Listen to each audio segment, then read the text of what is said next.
Welcome to the Business Power Hour with Darren and the Music Man. Brought to you by Friend Entertainment USA, producing the best concerts for charities and corporations for over 30 years. And CBMS Consulting Services, control your business before it controls you. In association with Area 22 Productions, your multimedia streaming network. Now, here is Darren and the Music Man.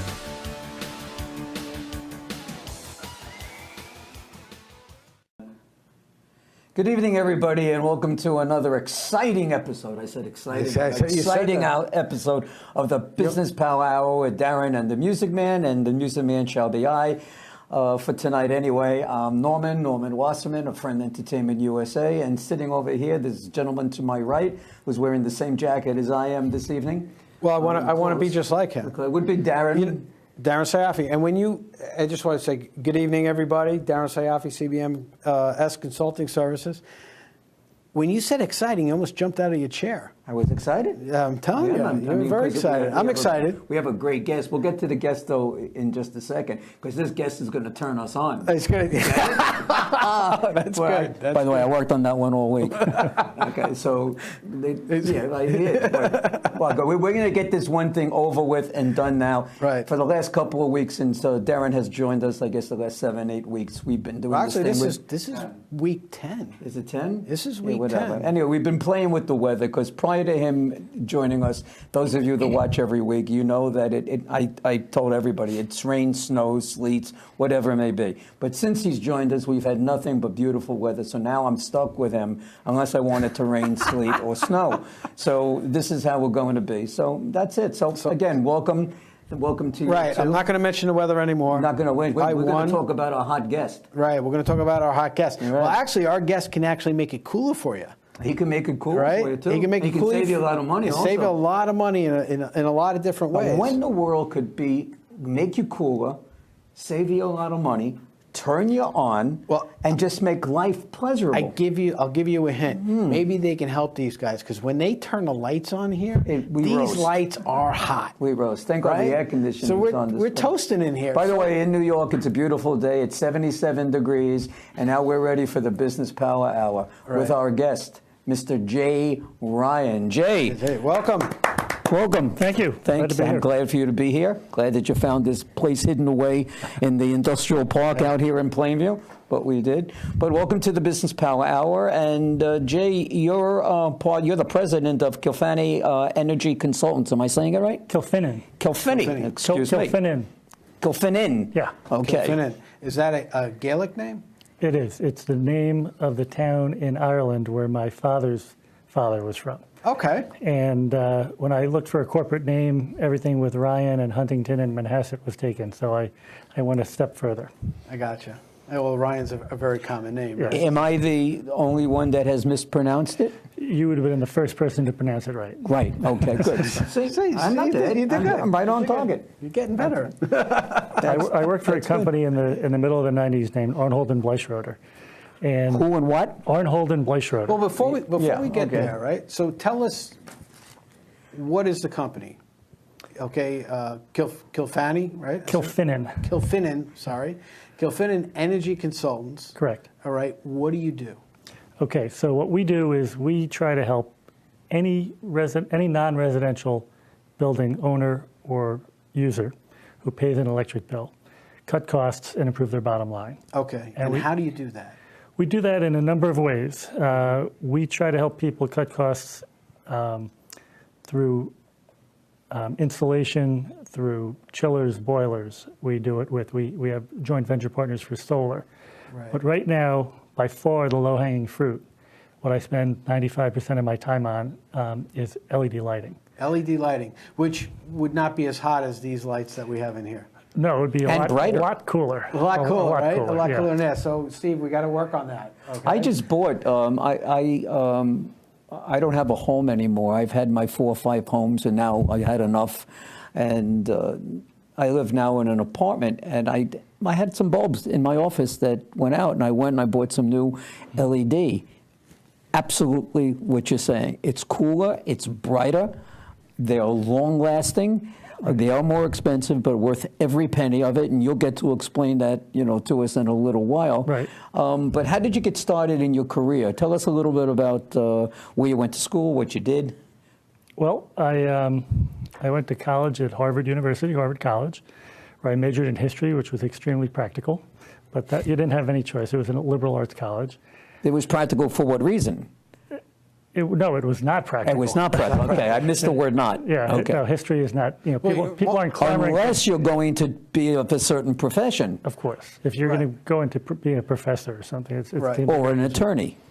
Well, it's somewhat helpful as an attorney. It's a social science, and so I did go to law school after that, and I went from Harvard, and I went to Fordham Law School in Manhattan, and while I was in Fordham Law School, I looked at what people that I'd gone to high school with and college with were doing, and what I would have been doing for the next 8 years or 10 years, and just decided that I think you have to love the law to go on and want to spend 90, 100 hours a week in it. So I took a quick switch and went right to Wall Street after I graduated from law school. Well, that's what a lot of the kids did when they got out of school at that particular time, especially coming out of the the major schools like you did. I mean, you went to 2 top schools. So were you recruited off campus? I would imagine yes. I wasn't recruited. Say yes. Okay, yeah. I didn't have to push too hard. But I get it. Yeah. They were recruiting more at the business schools. Mm-hmm.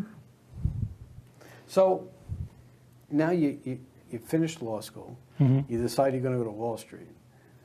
I know people who've worked on Wall Street, and from what I understand, they've worked a lot of hours too. So when you first went to Wall Street,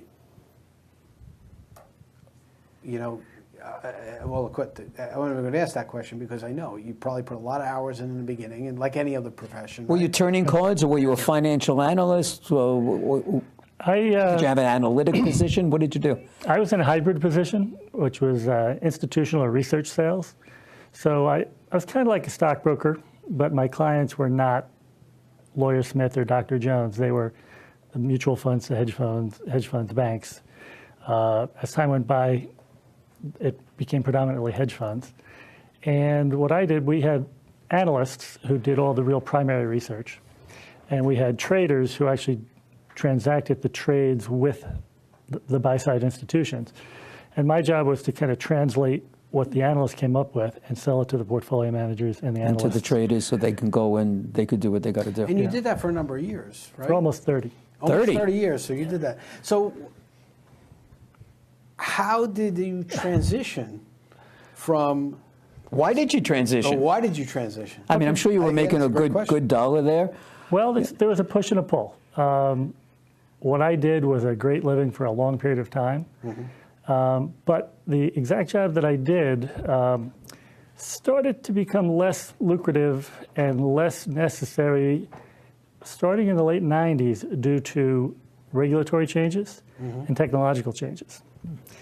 And as someone who'd done it for a long time with a lot of good old relationships, I was able to hang on for a while and actually had some good years. But after the fall of Enron in the early 2000s, the government, in their infinite wisdom, decided that in the interest of full disclosure, we were not allowed to say anything. It's hard to explain, but after my analysts did all their hard work and came up with great ideas, in the past, we would call our biggest client first, our second biggest client second, third, and that's how we made money. But after they created what they called Reg D, after the fall of Enron, we couldn't say anything until it was put out on the Dow Jones wire, the Bloomberg wire. So basically what I did became kind of obsolete. And in the last 10 years I was working on Wall Street, I worked pretty closely with a couple of electric utility analysts and did some of the analysis myself and got familiar with it, got familiar with demand-side energy management, about the rebates, and learned that there was a pretty good business out there. That was untapped. That was untapped. Yeah. And so I kind of had a business or a career that was kind of, what I did was on the downswing. I wanted to grab one that was on the upswing, where I knew a little bit, and I just jumped in. I was in my 50s, and people that love you when you're in your 20s, 30s, and 40s, they're not always willing to pay you for your potential as an employee. So I figured my better bet was to go out on my own. So one of the things that we see a lot on this show is a lot of people like you who later in life have decided, I'm walking out of the corporate world, right? Our friend Mike Butcher was that way, right? I'm walking out of the corporate world. I'm tired of working for somebody else, and now I'm going to do it my way. Right. Right? And I'm assuming that was part of your thought process. And, That was a big part of it. You know, it's Or instead of buying a franchise or going into a different type of business, you did the analytical research on what it is that you were going to do at the time that you were there. You analyzed, like you just said, you saw that the LED technologies that were coming along, did it have anything to do, is the LED technologies related at all with solar? Is there any relation? Do you do solar too? Well, if I consult with a client and I think solar is a good solution for them, the first thing is that anyone who's going to do solar should do the lighting first. There's no point in putting X amount of solar on your roof if you're going to cut your electricity use for lighting by 60%. So, but I do see people that will benefit from solar, and I have joined venture partners for, in lighting I do everything myself, but for other things like chillers or boilers or insulation, solar, I have joint venture partners. So I would bring them in. So when you wanted to get this business started, right? So I'm always interested in seeing how companies get started. Was it one day you said, okay, my potential at Solomon Brothers or my potential at Wall Street is on a downswing here. I got to find something else. I know a little bit about energy. How did you pick this particular niche? And how did you get yourself set up to perform within that niche? It's a great question, because when you worked for other people your whole life and everything's kind of done for you, you have your back office, you have your IT department, and you don't have to worry about too much. It was a little daunting, and not everyone thought I was making the right decision at the time. You think? What do you know about lighting? But the way I approached it was one of those utility analysts that I'd worked with had called me a couple of times and said, he had started to do this down in North Carolina. Okay. And he kept calling me and saying, I'm an analyst, you're a salesman, you'd be great at this. So I listened to him, and for a while I thought he was crazy, and listened more and did a little more research and thought about it more. And then, I won't name companies, but the company that he worked for down in North Carolina had a friend. I looked and checked. They already had a franchisee on Long Island. And so I called him up, and I said, you don't know me, but I'd love to meet you at a diner and have a cup of coffee or a hamburger and talk to you. And the guy was a really good guy, and he met me. And I said, you probably aren't in the market to take on an employee, but if you're interested, I'd like to be a 1099 salesman, meaning I'm not really his employee, but he'd pay me a commission on anything I brought to him. So we did that, and for the first year, I worked strictly with him, and everything I brought to him, he processed and did a lot of the pricing and selecting the fixtures and all that. But I learned a lot of things about how to do a survey and how to kind of identify good clients, and then I could clearly make a lot more money by doing it myself. Right. So then I told him I was going to start to do that, and we still have a great relationship, and we look to do some of the bigger jobs together. But anything small or medium, I do on my own now. So are you doing the actual installations, or No. are you subbing that work out? No, so basically I go out and I need to create demand. People don't wake up in the morning and say, the first thing they don't wake up in the morning and say, you know what, I need to change all these bulbs to LED lighting fixtures. And if they did, they probably wouldn't say, and I need to call Jay Ryan and Kilfinane Energy. They'd probably call their local electrician. So my job is first to go out and create demand, find people that own a building or have a long-term lease that need to cut their electric bills, or at least, even if they don't know that, I convince them why it's a good idea. Which is basically everybody, right? Anyone who hasn't done it already. Right. You do it nationwide? I don't right now. Okay, No, but you have the ability to do such. I would. So if somebody is sitting out in Oklahoma. Oklahoma. No, there's a reason why we say Oklahoma, which we're not going to get into. Okay. But if there's somebody in Oklahoma that would need your services, they would be able to reach out to you. And if they wanted to, or even somebody locally, if they're going to call you, what's your phone number? How do people get in touch with you? My phone number is area code 631-748. Right in that camera. Talk to them. Is area code 631-748-6885. And my email address is letter J, JRYAN, at Kilcap, KILCAP.com. And we also have a website, Kilfinane Energy, KILFINANE, ENERGY, at .com, right? no, KilfinaneEnergy.com, yes. Yeah. And it's such a small world that we share. Out of all the different website hosts and people that build websites, you and I wound up with the same particular person. Well, actually, now the three of us now. Actually, the three of us have because we have our Right. Business Power Hour We show have with another Patrick one. also. Okay, So, yeah. Patrick from TD Design. that's right. And Patrick's actually going to be on the show on the 11th. Yeah, he's coming Right? on the 11th, Patrick's and gonna be we're on going to the show. introduce him to the world. Very good. We're going to it'll be his turn. Okay, so now you met this guy, you learned a little bit about the business, you were able to keep your partnership for a business relationship for about a year. It's continuing right now. Right. And now the big hook when you go and you make a presentation, is it the rebates? Because I know rebates are very big in the LED industry. Is that how it works? What's the hook? Why are they using you guys? Well, I don't like to sell the rebate, the whole thing as for the rebate. You're typically going to cut your electric use by anywhere from 40 to 75%. Really? And my typical client, it's like 60, 65%. That's typical, right? It ranges from about 40 to 75. So no matter who you are, if you haven't done it already, you are going to cut your electric use by about that much. And then secondly, LED lighting fixtures, and I'm not talking just about tubes and bulbs, but LED lighting fixtures. Commercial fixtures we're Well, talking, one of the things right? you keep saying is fixtures, right? Yes. I have a client. We touched on this before the show. I have a client that has an industrial building. I'm not going to name the what he does for a living, but he's got a very large, about 15,000 square foot industrial building. Okay. He has all these old, antiquated, lighting fixtures. Right. And he came to me one day and said, because I'm his accountant as well as a consultant for him, he came to me and said, I'm going to put LED lighting in. What do you think? I said, well, you probably save a lot of money on your electric. Now, just to give you a little background, and we mentioned this before the show, is my dad was an electrician. I'm going to give you my cousin Vinny's story, right?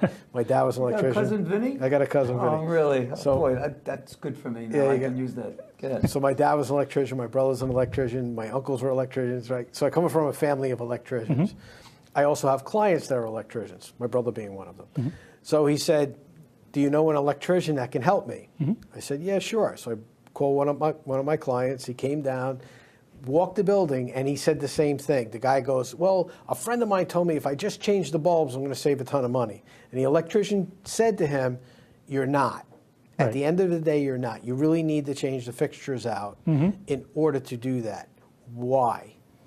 Okay, the simplest way to explain it is if you have, let's say a typical office fixture has four, don't want to get too hyper-technical, but has four 4-foot TA tubes in it. Each of those are 32 watts. So the 4 times 32 plus the ballast is about 135 watts. I would replace that with about a 35 to 40 watt fixture. Right. If you were to replace those with tubes, you would get almost the same electricity savings. But when you replace a tube, you're replacing a very inefficient but inexpensive tube with an efficient but expensive tube. So you're immediately going to save electricity. The problem is you're going to have to change that expensive tube over and over and over Because of the fixture. because it's the old fixture. Correct. And tubes just are not, because you're using the old form factor, there were fluorescent tubes, and everyone had these fixtures, so the first thing people did was create an LED in a tube. But the reason LEDs are so efficient is because they don't generate a lot of waste heat. An old 100-watt light bulb, or an old incandescent light bulb, that was 98, 99% waste heat and 1%, 2% useful light. Think about it. You were using 98% of your money to generate heat you didn't need to get the light. Okay, Right. but that was the best technology they had. And the light isn't as good as an LED light. No. You know, as I said in the beginning of the show, when I went and I changed a couple of bulbs, it was totally different. Right, and that's something that's changed because when LEDs first came out, they weren't as pleasing to the eye as old incandescent bulbs. Now they're actually more pleasing to the eye. And just we've digressed a little bit, but a lot of people sometimes confuse LEDs with the CFLs, the old piggy tail bulbs that were kind of a halfway house between the old incandescents and LEDs, and they give off awful light. Nobody liked those. No, they're horrible. So some people say, oh, I don't want those LEDs, they're horrible. But LED light is now actually, the technology's come a long way. And it's actually very pleasant light. You can get it in all the different Kelvin color temperatures, you know, bright light and warm light. But we were talking about the efficiency of it. And LED fixtures are rated for, let's say, a typical office. It's, you know, where the lights are on, you know, 10 hours a day for 5 days a week. They're rated for like 20 years. So when you put in LED fixtures, you're gonna start saving electricity immediately, but you're probably gonna break even in less than 2 years. And then you're gonna have that light for another 20. It's just pure savings from there on, right? When you just replace tubes, you're gonna start seeing savings. But in 18, sometimes 12, So maybe swapping out the tubes. So you never really break even. You save money, but you keep putting in these new How much savings do you see initially? If you just replace the tubes, how much of the initial savings do you see? You got to determine how much you're spending first in order to see the savings. Well, from a percentage standpoint. Actually, just because in terms of your money savings, yes.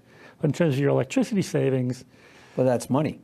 yeah, but I mean, I couldn't tell somebody exactly how much money they were going to save until I knew A, how many hours the lights are on a week, and B, what their kilowatt hour cost is. Based on but the in terms of scenario you just gave us. Just on pure electricity.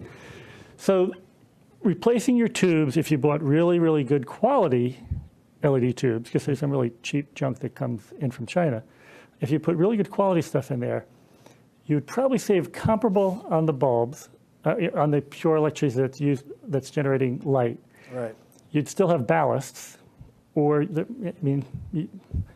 most time you're still going to have ballast, so that's less efficient. So explain to everybody how a ballast works within a fixture. How about what a ballast is? Yeah, I'll keep it simple, but basically, a ballast is in a fluorescent or a metal halide fixture to change the current. You don't take the full current from the plug. It controls the flow of the current so it doesn't blow the bulb out. Exactly. Right. The bulbs don't take a full blast of I don't want to get into volts and watts and amperage, and LED fixtures don't have a ballast. They just have what's called a driver, but the driver doesn't use additional electricity. A ballast actually uses additional electricity. One thing a lot of people don't know is I'll go into a factory warehouse space and they'll have hundreds or dozens or hundreds of fluorescent tube fixtures. And half of them are out, or not, a quarter of them are out. Or they're blinking? A quarter of them are flickering, a quarter of them are discolored. And people say, oh, well, I don't really need them. And every single, if they're plugged in, they're using the max electricity. They're using the full, let's say if it's 4 plus a ballast, they're using the full 135 watts. If the plug's on, even if you're not getting light, if you're getting half the light, if you're getting blinking light, if you're getting a nasty hum, you're using the full electricity. Now, depending on what your business is, Darren mentioned, you said you have a friend that has a 15,000 square foot warehouse. Is it one business? It's one business. It's one business. So whatever it's a manufacturing or a distribution business, whatever it is. Each industry type might have a certain type of LED light that they would use or that they need. A warehouse may need something then different, maybe not as bright as a manufacturer that has to put pieces together and so on. How do you determine what is necessary? Okay, well, so a typical building, let's say a 20,000 square foot building in this industrial area, they probably have 5,000 square feet of office. And most office space is the same. You usually have 2x2 or 2x4 troughers in the ceiling, in your laid into your ceiling. So those are usually the same. And what you determine is, if by the height of the ceiling or by if the walls are really dark, you can change the wattage. And if you increase the wattage, then you're going to increase the lumens. And the lumens are the light generated by the fixture. and they actually create the foot candles, which is a measure of light. Did you get to go to school to get this foreign language? The foot candles and the lumens. And Well, the thing is, I kind of understand what he's talking about, because I've heard let me just back up. It's a family of electricians, right? too. family electricians. I've heard. But no, I didn't know any of this a few years ago. No, Well, it's like any industry, right? That you go into. Every industry has its own language, Right. And it's learning that language. right. And the language is, in my old job, I had to learn 50,000 new things every morning. Here, at least, I just have to learn it once, and it generally stays the same. But I forgot the question.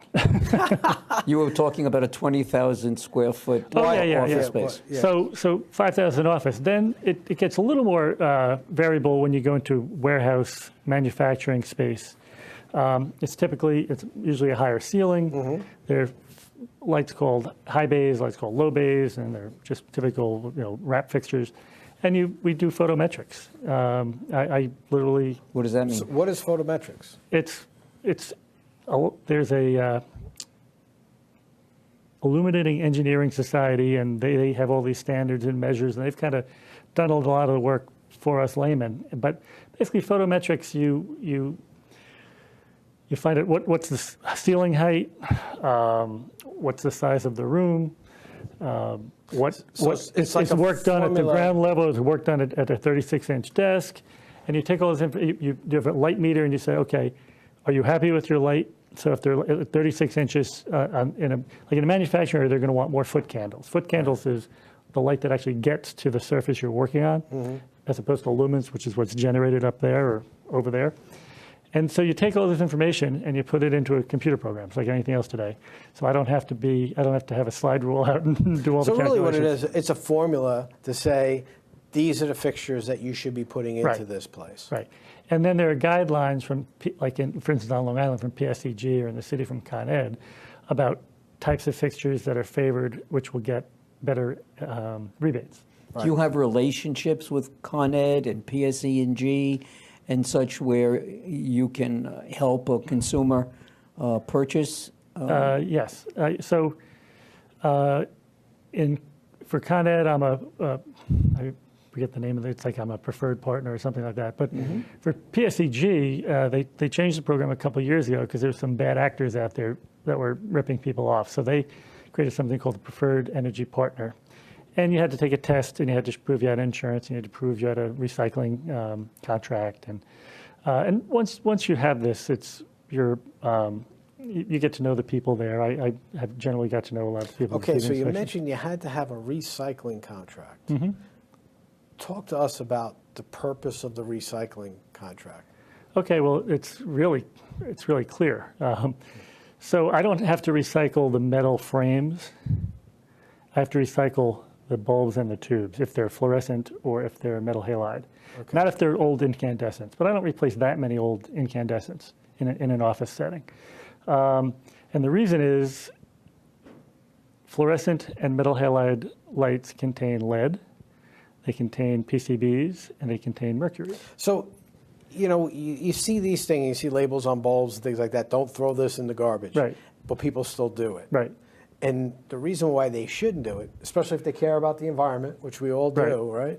And this is why our environment is the way it is today, is we ignore these warnings, right? That all of this bad stuff is actually in these bulbs and things like that. So lead is bad, PCB is bad, mercury is really bad. And just to give you a little hyper-technical explanation, but a typical metal halide or 4-foot fluorescent has 4 milligrams of lead of mercury in it. That means 1,000 of them have 4 milligrams, and 4 milligrams is enough to it would kill Lake Ronkonkoma for all of eternity. Really? Oh yeah. So people tend to throw out one, and it's probably not a good thing. And they think it's no big deal. Yeah, but you get 1,000 people throwing out one. Yeah, and it exactly. becomes a big deal. Or when I do a job, I'm throwing out 100 or 1,000 or 1,500. So where do you take these? So I have a contract with there are companies in New Jersey and Connecticut that there's none on Long Island right now. Well, that's a business then. Yeah, they send and I have to show that I paid them, and they give me an invoice that says yes, he paid us, and we took this many of this and this many of that and this Why many of isn't there a business like that in Long Island? That doesn't make sense. that. Well, I mean, even if PSE&G started a business, or yourself, Well, or one anybody. reason is because they're dealing with nasty stuff, and maybe on the NIMBY stuff. I don't know the answer to that, but I mean, there probably are businesses on Long Island, but the trucking side of it usually comes from off the island. The people that come, they pick it up and they take it away. Well, he could do that. His name ends in a vowel. So you could certainly do that. It's no such thing anymore. But those guys are heavily regulated and licensed. Oh, he's heavily regulated. Trust me. Heavily regulated. They're very heavily regulated. Yeah. Actually, Jay, we got a question from Ron Greenfield. Hey, Ron, thanks for joining us tonight. His question is about LED colors. Okay. Okay. And he says, If it's the Ron I think of, he's a printer. Okay. okay. I've actually done a printer's facility not far from here. Well, There you go, Ron. here's this thing. So between natural, bright white, and daylight, I don't like the naturals, but sometimes daylight is too stark, so he has to mix them to get a better light environment. Do you find any situations where you have to mix the light colors in order to get the right light environment for somebody? No, I typically don't mix them. Just to give, for the anyone who doesn't know exactly what we're talking about, you used to, with an old GE bulb, they'd say, cool or warm. Right. So picture if you're doing a lawyer's office with a lot of dark wood and a fireplace, you're going to use warm, it's called Kelvin, but you're going to use like a 3,000, 3,500 Kelvin light. It'll be more appealing and more appropriate there. If you're doing a clean room, a clean room or an operating room in a hospital or a room where they're doing very fine work, you're going to go more like 5,000 Kelvin. And that's the bright, starker white. It's a little more, I mean, it's a very subtle thing. Is it like these lights? These are pretty tough, yeah. Is it warm enough for you in here? It's getting a little Just toasty. checking. Yeah. There's like no air. Yeah. It's like we have to call that hospital. No, that we you have do the air lights for. conditioning is on tonight. Oh, it could be on, but it's not, it's not on in this room. But a typical Class A office building, they're going to use 4,000. Right. And in a home, you probably use like typical bulbs are like 2,700. It's warmer in a home. But so you just try to pick the appropriate one. So like, was it Mr. Greenberg? Yeah, Ron Greenfield. Ron. Yeah. So really the best thing to do is to just find the best one. Try it, go somewhere and check 2,700, check 3,000, check 3,500, check 4,000, check 5,000. I mean, if you have a super sensitive eye, maybe, and you love 4,500 and you can't get it, maybe you mix a couple, but typically not what people do. And like I went to Home Depot once, and the globe lights over the bathroom. Yeah. And I wasn't thinking about it, even though I do what I do. And I guess what it was already in there were 3,000. And you put the 4,000 in, and you put a 5,000 in. A 4,000 wouldn't be quite so stark. Right. But the 5,000 in the middle, they look like different lights. Yeah. These look yellow, and that looks white. Right. So Okay. it's real, and it makes a difference. Not everyone, and it's different people's eyes perceive it. Some people it's more important to. It's almost like some people are artistic. To backtrack a little bit, to go back to solar for a second. Sure. Okay. We understand that's residential. It could also be commercial. Can be. And so on. When someone buys a residential program, solar program, there are those rebates, and there's tax incentives. Correct. Do businesses get tax incentives? So, unless I'm mistaken, you can do a home solar-wise for almost no cost. There are government regulations and rules and whatever and Well, be a givebacks. little careful on that. I said almost. Yeah. Okay, whatever the is there something like that in the commercial world? Yes. For what you do? Yes. And there are definitely rebates. There are definitely tax advantages. When people say there's almost no cost, that's usually because it's financed a certain way. There's always a cost.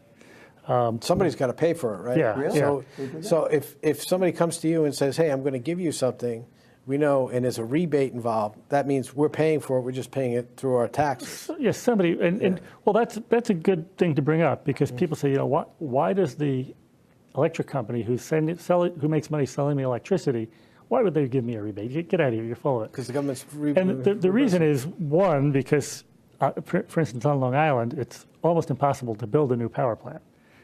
Between regulations and all the NIMBYs and all that, it's crazily expensive.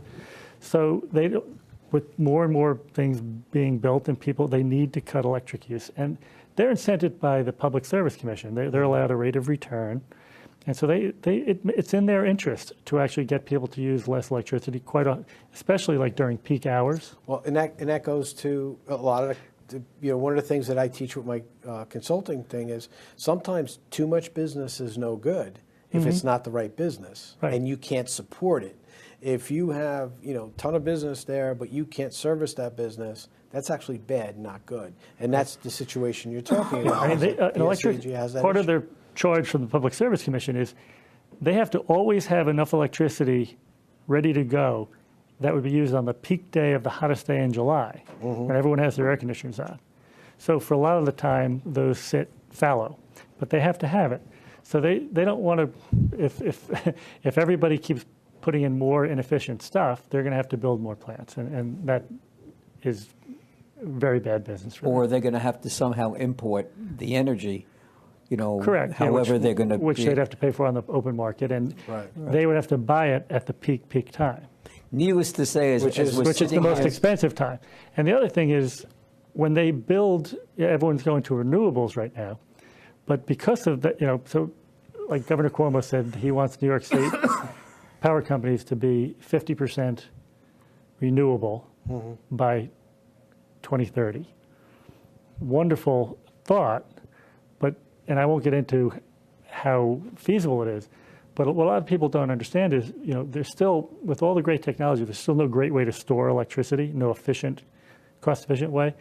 So when you put out solar farms, or if you put out wind farms, the sun doesn't always shine, the wind doesn't always blow. So you always have to have what they call a peaker plant next to it or somewhere that can take up the slack. And what some of the greens don't get, because I'm green, but I'm practical. Some of the greens don't get is when that peaker plant stops and starts, as opposed to an old plant that's running constantly, those are pretty efficient. When you stop and start them, like the first few hours they're running, they're like a dirty old coal plant. So there are trade-offs on all these things. Right. Well, and that's part of the issue, right? And why we're looking at, part of our problem has been throughout, the history of man is everybody thinks, well, it's not going to affect me. And you're bringing up some very good points until it does. Right. So it's really important for everybody to look at what they're doing and how they're doing it, and becoming more efficient and saving energy and looking up to the future. And disposing everything the right way. So. And that everything you're saying is absolutely 100% correct. Right. But I like to throw in there that just because there's a solution doesn't mean it's a good solution. Sometimes the solutions that people come up with because they want to be green are neither economically and sometimes not even ecologically effective. They make people feel good. So you have to be smart about it. Okay, And one of the things is no one can argue with conservation. Using less of something is always a way of saving on resources. And that's why LED lighting is a beautiful thing, because by definition, you're using less electricity. Obviously, you are extremely educated in what it is that we're talking about here. But why should somebody use your firm over another firm? Is there any special offerings that you do? Guarantees, savings? I would use you just for the fact that you know so much about it. That's got to be worth X number of dollars to me in the long run.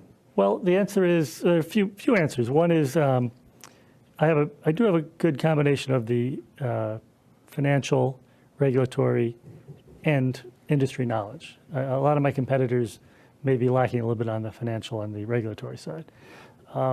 Also, I'm completely independent. So I have some competitors who are pretty knowledgeable about LEDs, but they're only going to sell you one manufacturer. And I'm completely platform agnostic, as I say. If it's a X brand that's best for you in that fixture, it's a Y brand that's best for you in that fixture, and it's a Z brand that's best for you in that fixture, I'll get you that. That's what I'll do. And it doesn't matter to you. It can come from any house. Right. Whereas a lot of so on the one hand, I have the competitors who are They're typically electrical contractors, and I don't do the installations. I hire electrical contractors to do my installations. I'm not You can hire his whole family. yeah, I'm not I'm not a registered, a licensed electrician. I hire licensed electricians, but they're not experts on finance. I try to sell this as a financial transaction. I like to talk to the owner, the CEO, or the CFO, and explain why this is such a great transaction for their business. They're going to save a lot of money.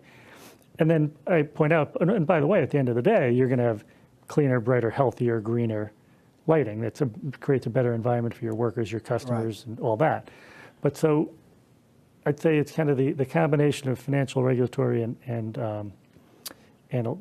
industry knowledge combined with the independence. And I'm going to try to get you the best cost-effective, best return on investment. I'm going to save the electricity at the best cost. Because you're not tied into any one manufacturer. Right. You're not tied into. You're a broker. In essence, you can deal with anybody. I can deal with anybody. Right. Yeah. Yes. You're not a specialized insurance company, brand name insurance company. Exactly. You can shop it around and get the best deals out there. Do you have the same thing for financing? If someone wanted to finance, do you have financing contacts? Yes. As a matter of fact, sometimes when I worked on Wall Street, I used to think I was a pretty good salesman, and now sometimes I think I'm the world's worst salesman, because when I go in and I make a presentation to a business owner who owns a building, I come in and I say, you're going to cut your lighting use by about 63%, lighting electricity use by about 63%. You're going to save $4,000 a month. You're not going to have to change bulbs or ballasts for another 15 to 20 years. You're going to pay less to cool your facilities in the summer. And by the way, rebates are going to pay maybe for 25% of the project, so your return on investment is going to be really high, and your break-even is going to be really short. The only really good answer to me that why you wouldn't do that would be great, but it's just not in the budget, or great, but I just don't have the cash. There are facilities, Wells Fargo and Grable, there's a number of people who have specific loan facilities for energy efficiency projects. And I have somebody for you, too, that I'm going to recommend to you. This is also part of what we do. We learn a little bit more about you and what your customers might need to, and we'll give you leads, of people that can hopefully help you out and help your business grow. And not leads in the sense of being green. Leads in the sense of getting business. But, Jay, how can people get a hold of you? Why don't you tell our audience again how they can get a hold of you? We're not done with you yet. So Once again, our phone number is area code 631-748-6885. You can either go to info, or JRYAN, letter J, JRYAN, at kilcap, KILCAP.com. And you can go to our website. It's interactive. You can send a message to us through the website, see a lot of good information. And that is kilfinaneenergy.com, KILFINANE energy.com. No dot, no underscore. Now, I'm looking at this advertising sheet that you had sent me about the way old technology was and new technology. Now, this I don't know. Can you get this, Steve? Can you see this on the camera? Let me just hold this up for a second. Did you see this? I saw it. What a difference in what your office and what your manufacturing plant or your warehouse, whatever, would look like. Look at the difference. Are we seeing this? Is this good? Okay. And this is on your website, so people can actually... That one sheet isn't. I probably should put it on there. I think it would be a good idea. But that was... I used to have all financial marketing material. And a smart marketing guy that I met at a networking event said to me, he goes, you're used to living in the financial world. You need to have circles and arrows, charts, and a very basic primer on what it is that's going to happen before they spend their money. And that's what I came up with. Well, guess what? It's really good because I'm just thinking if I had a warehouse, what I wanted would look like, because you want to also please your employees. Yeah. And the aesthetics did I drink so much? I think so, Norm. The aesthetics alone would be great in an office. They look much cleaner, nicer, better, newer. It's a technology that's come of age. It's really, there's no downside. In my old business, you weren't allowed to make guarantees or say. Can't mention numbers. But I can say with total confidence and a totally clear conscience that any business that pays an electric bill that has not done this yet should call me. They really should. It's really something. There's no downside to it. And we were saying before, if the one problem is you don't have the cash, there are these loan facilities that were deliberately created for energy efficiency projects, because a typical client of mine who would do this, they would save, not everyone, it's like 90% or more. Their cash flow is increased by more per month than they pay the bank. So to put that in hard terms, let's say a guy with a 20,000 square foot building, he may be paying the bank $400 a month, but he's saving $600 a month. So from month one, he's $200 cash flow positive. So there's no out-of-pocket cost, and he's actually going to be saving money, and he's going to be cash flow positive. So let's say it's a 5-year loan. For the first 5 years, you're saving all that money, but you're paying the bank, so you're cash flow positive $200 a month. After 5 years, the whole, let's say it's $600, the whole $600 just flows right to your bottom line. You probably have a bunch of clients. I have a bunch of clients, but as we discussed before, they don't think in terms of that. That's your job. Well, that's one of the things you try to do. You can invite me in. I'll talk to them. You know the old saying, right? You can lead a horse to water, but they don't necessarily want to drink because they could do it cheaper, and it's not really going to save them what they want. And the other old saw that I have to overcome most of the time, I think, is if something sounds too good to be true, it probably is. Right.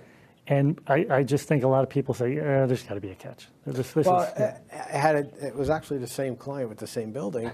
He was approached by a solar company, and they sold him on it and all this other stuff, and he was ready to go, and he said, okay, I'm going to make the investment to do solar on it. So he had a flat roof and, and everything, and the company went out of business. Right.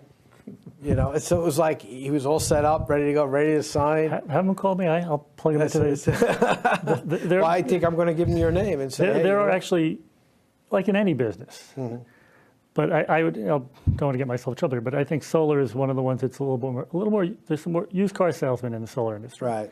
There's some really good guys, and there's some not so good guys. And the guys who I ally myself with are good guys. Yeah. They're doing the right thing for the client. They don't do the cheesy financing where you save money early and then before you know it, it reverses on you and now you're hurt. You're upside down. Yeah, they don't do that. And there are guys who do that because it gets it gets the transaction made. Well, it's like any industry that's new and people think are exciting, right? It's that old thing. This is hot now, so I'm going to jump in. I want to be like keeping up with the Joneses. Right. And there are people out there that prey on that. Right. Exactly. And people don't do the research they need to do by consulting with someone like you, getting all of their options, seeing more and this is with anything, I always recommend, go get more than one quote. Go talk to a number of people. Don't talk to your friends. Go to people who are experts in the industry, make the phone calls, and check references. Yes. Check reference. Just because you meet somebody and you go, hey, you know what? I like this guy. Right. Those are the guys you got to worry about. Uh-oh. Okay? And I always say to people, when I speak, killed it from internationally. Sorry. No. Yeah, when I speak to somebody and you can tell they're like kind of interested, but they just feel like there's something fishy here. It just can't be that good. There's got to be a. But your presentation is so professional. How you handle yourself. Look, it has to do with your whole growing up, where you attended school, what you did, where you worked, and so you handle yourself a particular way. The people that you're meeting don't come from that world. And I always do tell them. I said, if you find this hard to believe, call your accountant, call your lawyer. Call PSEG or Con Ed, call it, and they'll tell you this is really true. I mean, they won't, Con Ed or PSEG isn't allowed to say use me, but they can tell you the whole concept works and it's real and the rebate does come in. Well, and they'll money. Come in and do an audit too, right, of your facility? Energy PSEG? audit? They will, yeah. And so if there are different programs, but for like a really big place, they're always going to do a pre-inspection. So I'm going to go in and do my survey and present them with my findings, and then they're going to go in and check it. And it might just be that I missed some lights or I added a couple lights by accident or something like that. Right. But they're going to check it because if you're going to give somebody $50 a light, you want to make sure, I'm not miscounting. Yeah. Or I'm not a crook, right? If you're my brother-in-law, I can say there's 50 of them and there's 25. So, Right, so they're smart. They're giving away their money. And they do the pre-inspection. So kind of verifies what you're presenting. Yeah. So it's a good double check, right? And it should give people the comfort that they're making the right decision and moving forward. And they will come in. They always do a post-inspection. So they want to make sure, their name, even though in this instance I'm doing the work, their name is on it. They're giving a rebate. So they don't want people to be unhappy based on what I did. Right. So I have to, if I don't keep my clients happy, PSEG is not going to be happy with me. Well, I want you to be happy also, but you're not going to believe this. We have about 2 minutes left. Oh, okay. That's how fast this hour has gone. It did go quick. All right, Flies so by. is there any final words that you would like to tell anybody besides your phone number and email address again? Well, I guess I would just say that what we discussed is really true and evident, and that if you have already upgraded to LED, I'm sure you're very happy with it. If you haven't, you really should. And I can say that, like I said, with confidence and a clear conscience. You will save money, you will help the environment, you will improve your bottom line, and you won't be changing bulbs and ballasts through the next 15, 20 years. So how can everybody get in, one more time, Jay, how can everybody get in Give it touch to with them us? now. This is it. Once again, this is the finale. Okay. Go for it. Once again, you can call me. The number is area code 631-748-6885. You can email me either at info@Kilfinane Energy or JRyan, JRYAN, at Kilfinane, KILFINANE, energy. .com, right? I'm getting confused. I have it right in front of me. Or you can go to my website, which is just kilfinaneenergy.com. Why don't you just get ABC Energy? Nice and There you simple. go. Was it? Yeah. Anyway, thank you so much, Jay. Norman? It was a Thank you, pleasure. Jay. Darren, thank you so very for much. coming on. I hope all Appreciate of the you opportunity. had a good session tonight and understood the language that was a little bit difficult to understand. What's going on in your world? Well, I got all kinds of things going on. Talk about it. Right? So real quick, I just want to give everybody, last week I promised you a tip of the week. So all you entrepreneurs out there who are starting businesses, or even your business owners that, you have businesses going on, here's what I want you to do this week. I want you to think about building your business map. And what your business map is, what are your goals for your business? What are your goals for your life? Where do you want to be 5 to 10 years from now? And then next week, we're going to talk a little bit about how we're going to take that and create a map, a roadmap on how to get there. So, Speaking of next week, we have a guest. If you are into internet marketing, if you have an SEO marketing company, you want to be watching next week and you want to take some notes, we have, and I'm going to use the word, an expert in Facebook and everything about Facebook advertising. I met him at a meeting. We hit it off. He's doing some work for myself, and he really knows what it is that he's talking about. And that'll be next week, next Wednesday evening. What's going on? Anything else? No, that's it. So if anybody wants to get in touch with myself or Norm, 631-698-9696. And by the way, ABBA show at the Argyle Theater Saturday night, the 23rd, this coming Saturday. Hopefully you can show up and be there, say hello, say that you met me on the Business Power Hour. and just remember, visit us at Gotta change this. Go ahead, go. bphdmm.com. That's the Business Power Hour with Darren and musicman.com. I know we gotta change it, right? It's a tongue twister when you say it. Or you can reach me at 631-721-4347 or at www.cbms.co. Really? That's it. ABCD. Yeah, ABCD. Anyway, thank you very much for listening. We'll see you next week. All right, good night. everybody. God Have a bless. good week. Have a great week. Today's show is brought to you by Friend Entertainment USA, producing the best concerts for charities and corporations for over 30 years. And CBMS Consulting Services. Control your business before it controls you. In association with Area 22 Productions, your multimedia streaming network. If you're interested in being a guest on our show, visit our website at www.bphdmm.com for more information.